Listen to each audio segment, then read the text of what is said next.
Ce sont des messages vocaux enregistrés sur une application qui n'avait pas vocation à être divulgués tant ils déchaînent les passions en Argentine. Le 25 novembre dernier, le neurochirurgien Leopoldo Luque est avisé par une collègue de l'état critique de son patient, la star mondiale du football Diego Armando Maradona. Le médecin part en urgence à son chevet.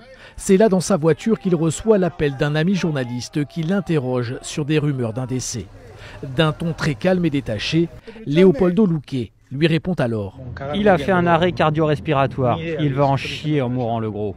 Les propos sont crus et la divulgation par la presse de ces enregistrements provoque aujourd'hui un scandale dans un pays où Maradona est considéré comme un dieu.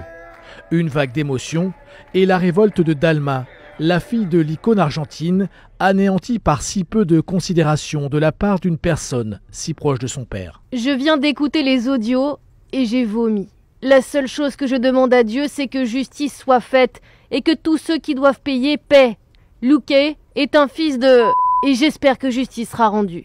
Très connu en Argentine pour avoir opéré Maradona d'un hématome au cerveau en novembre dernier, Leopoldo Luque est aussi très controversé. Égocentrique mais reconnu comme très bon médecin, il s'est toujours présenté devant les médias comme l'ami de Maradona.